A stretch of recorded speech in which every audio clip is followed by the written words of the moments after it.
Welcome to Love Your Life After Divorce, the podcast where you'll learn everything you need to know to rebuild your life after divorce from the inside out. Let's dive in. Hey there, friend. Good to be with you today again. Before we dive into this episode, I have a little favor to ask you. I want to make this podcast amazing and super helpful for all divorced people, especially women. And I'm thinking through some things. I would love to get your feedback. And so I'm wondering if you would be willing to meet with me over Zoom so I can ask you just a handful of questions that will help me make this podcast even better. If you're willing to do this and give me your time and your answers and your feedback, then I would love to exchange some of that time with you. And I would be willing to help you talk through and work through any specific issue you're having right now as you are recovering and rebuilding your life after divorce. You can ask me any question about my own experience or just get some advice about what you want to do. So yeah, let's do it. Let's hop on Zoom. If that sounds fun to you, if you would be willing to help me out and give me some feedback and answer just a few questions for me, and let's get it on the schedule. I'll also put a link in the description that you can just click on to schedule that.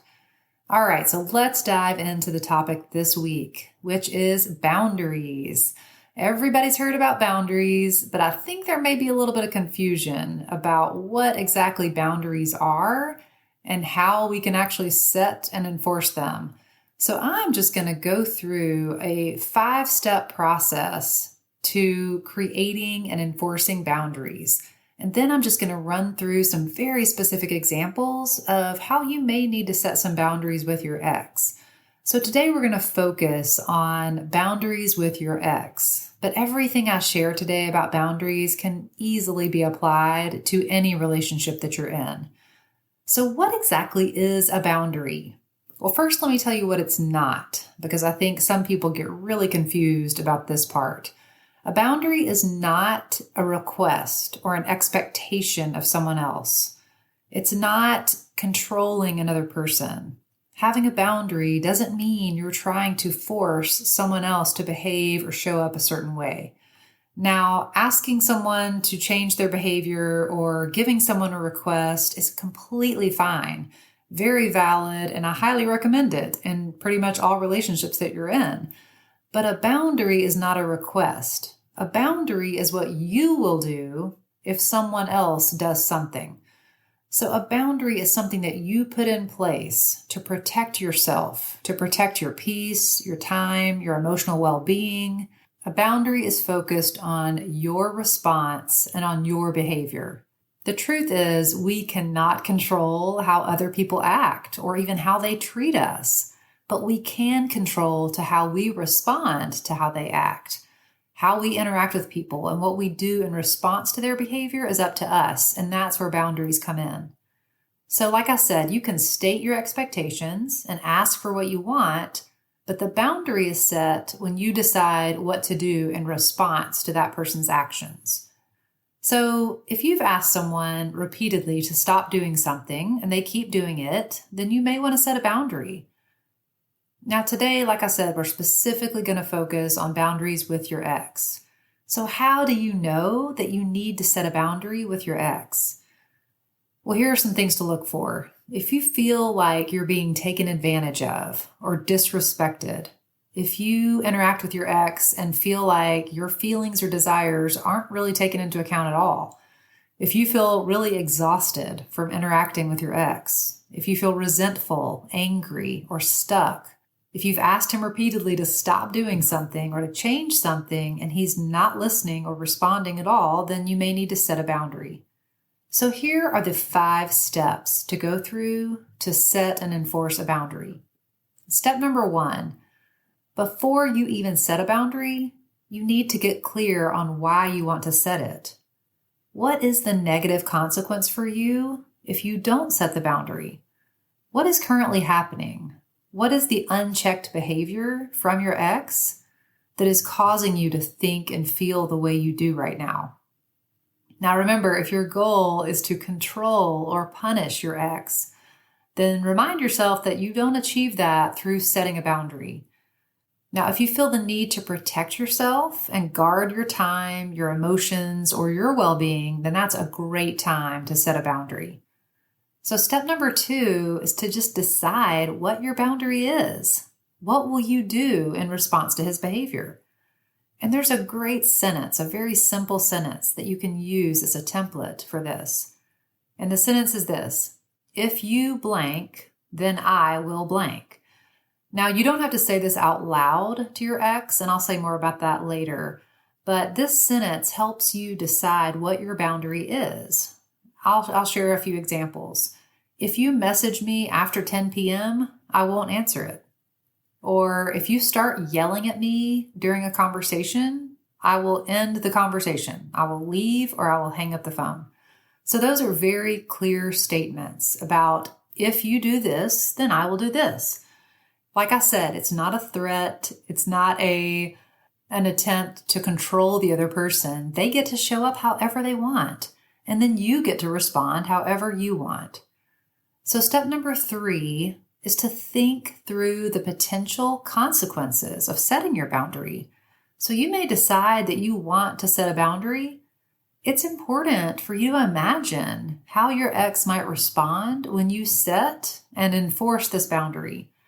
So be honest with yourself. Think through the repercussions. How do you think he's going to act? What do you think he's going to say when you set this clear boundary? It's okay if you think through the possible negative consequences and then you decide not to set the boundary.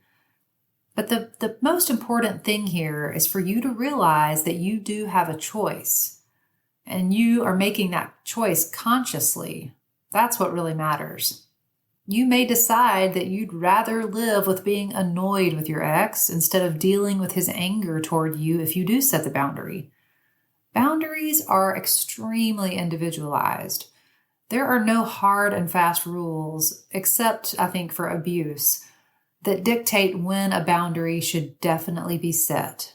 You get to decide what matters to you, how you want to take care of yourself when it comes to your relationship with your ex. But I do want to note here to please be aware of the fact that if you were socialized as a woman, you were conditioned to be kind, to be nice, to keep the peace, to sacrifice for other people, to be unselfish, to think of other people's feelings above your own.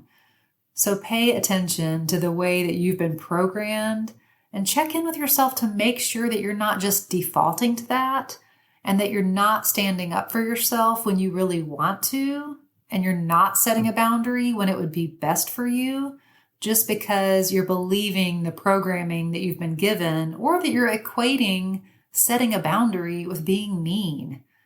Just because you say, I'm not going to tolerate a certain behavior, I'm going to leave a conversation if you yell at me, that does not mean you're being unreasonable. That does not mean you're being unkind. And unfortunately, I think a lot of women believe that, and that's why they have a hard time setting a boundary. So step 4 is to decide whether you want to clearly state the boundary out loud to your ex or just leave it unspoken and just show it with your actions. You don't always have to share your boundary with him. You can just decide that from now on, when he does XYZ, then you're going to respond XYZ. So step number 5 is to enforce the boundary. Now, this is often really simple and very difficult. Boundaries are often really clear and straightforward, but people have a hard time enforcing them. When you need to enforce a boundary, you may feel really uncomfortable. Like I said, like you're being mean or heartless. Or maybe in the moment, you just don't want to deal with the backlash of your ex's reaction. And that goes back to the point about anticipating how he might react, why it's a good idea to think ahead to what those negative consequences might be. You can even go so far as to role play with your therapist or life coach or a good friend about how he might respond and then how you're going to handle his response. Now I want to run through a few very specific examples that I have witnessed as I've worked with and coached divorced women. So, number one example is sometimes your ex routinely texts or calls you about non-urgent matters or things that are completely unrelated to the kids, and he involves you in his personal life more than you want to be involved. So maybe your ex wants you to answer quickly and always respond to any text or call. I've had clients who really struggle with this and say that they feel obligated to respond or to help him out with anything he requests. And I want to point out that this dynamic between the two of you is probably how you operated in your marriage. But newsflash, you are no longer married, you are now divorced, and you get to decide what kind of relationship you want to have with your ex. You no longer have to show up for him the same way you did when you were married. And if your ex reaches out to you more than you would like him to, it really can disrupt your peace, and it interferes with your personal time or your work time. You're at work trying to get some things done, and you get several texts in a row from your ex asking you for advice or venting to you about what his dad did or what his sister did. And so, like I said, you get to decide what your relationship is now like with him. You are not responsible for managing your ex's emotions or for solving his problems. So if this happens to you, you may want to set a boundary about this. You may decide that if he calls or texts you about something non-urgent while you're working, that you will just not answer and you will wait and get back to him after work, if you get back to him at all. You may decide in this case that if he asks for help or advice with his personal life, you may decide that you are no longer that person for him. You may want to say to him, I no longer am able to help you in this way. I advise you to reach out to a friend or even a professional. So in this case, like I said, if he continues to text or call you when you're not able or willing to talk, then either just don't respond at all or tell him you're not able to talk right then and you'll get back to him later. Or you can just set up the boundary where you can let him know that you will only communicate with him about things that involve the kids and you don't want to discuss your personal lives. So another example of a time that you might want to set a boundary with your ex is if he doesn't stick to the parenting plan. Maybe he's always asking you to switch off at the last minute or take the kids for longer than you agreed. Or maybe he doesn't bring the kids back to you when he's supposed to. You can communicate clearly with him that you all agreed to a parenting plan and a custody schedule because it's best for all of you. It's best for you and him and the kids. And so you really want him to respect that agreement and stick to it. So a very clear boundary here would be something like this. If you don't give me at least 24 hours notice, I won't make any changes.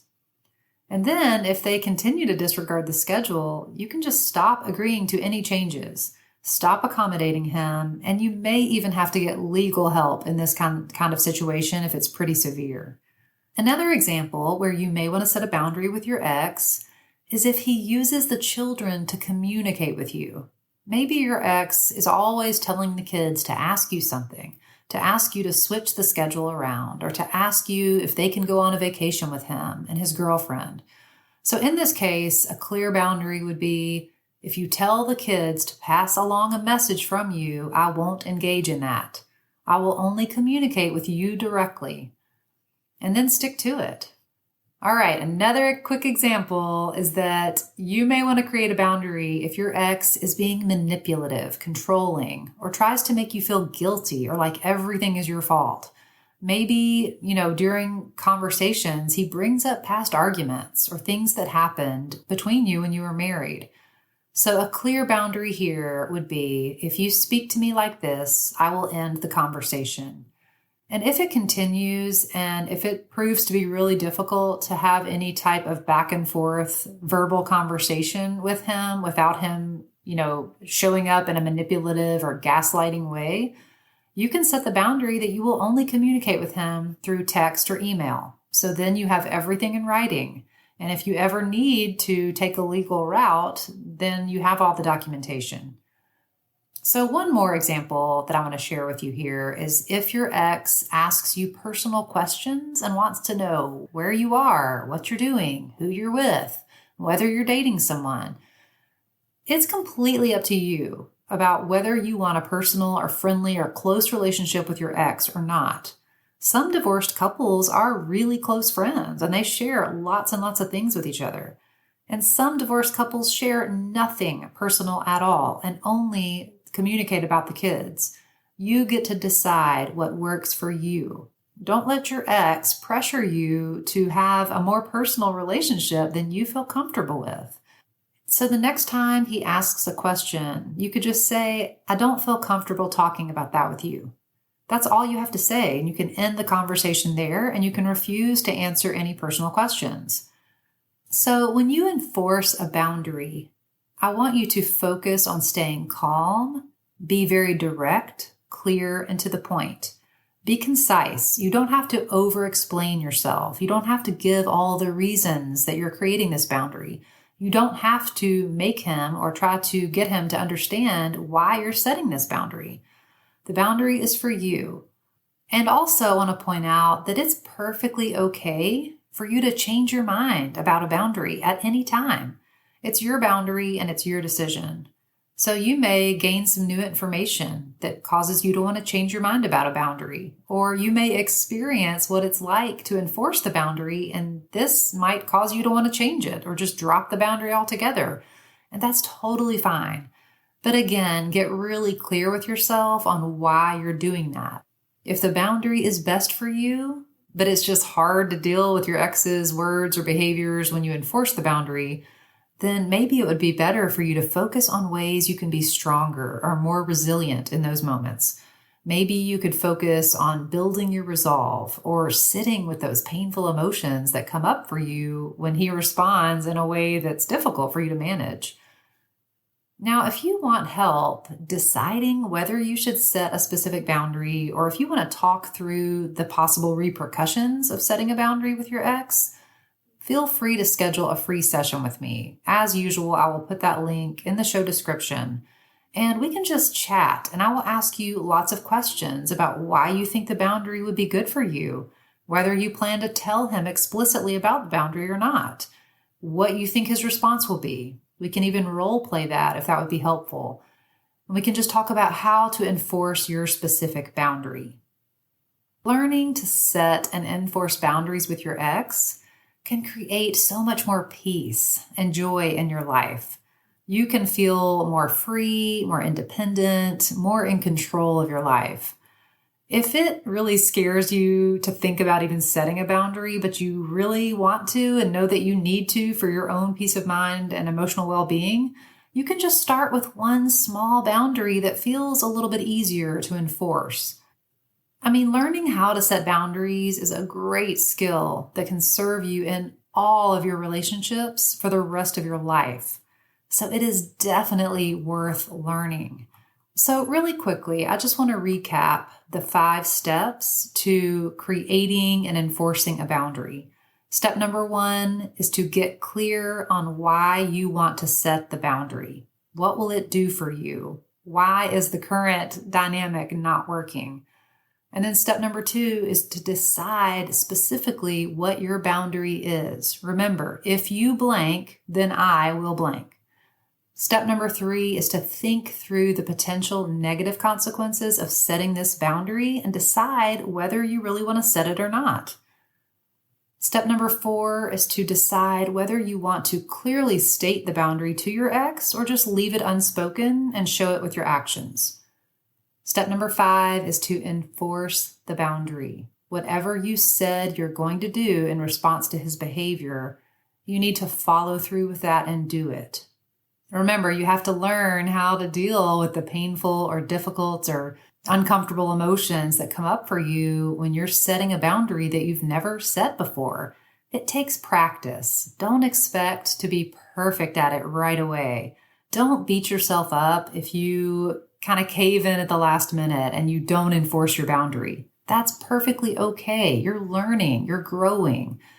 What matters is that you just get curious and ask yourself, what happened in that moment? Why was I not able to follow through? What prevented me from enforcing that boundary in the moment? And then you learn from that so that you can move forward and, maybe keep the boundary the next time it happens. So just be kind and compassionate with yourself as always. I think that's so important as you are creating a new life for yourself.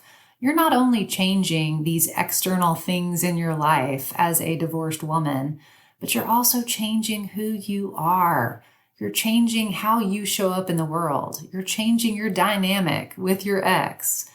And so creating boundaries is such an important and vital part of recreating who you are and how you interact with other people. So again, I highly encourage you to think about what boundaries you may need to set right now with your ex. And if I can help you at all, please reach out and let's talk about it.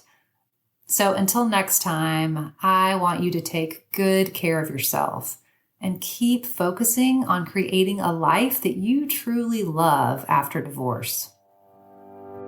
If you're feeling lost, overwhelmed, or unsure of how to move forward after your divorce, I've created a free guide just for you.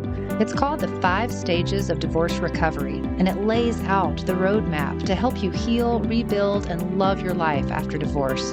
This guide is packed with insights and actionable steps that will take you from grieving to embracing your future with confidence. Click the link in this podcast description, and the free guide will be delivered straight to your inbox.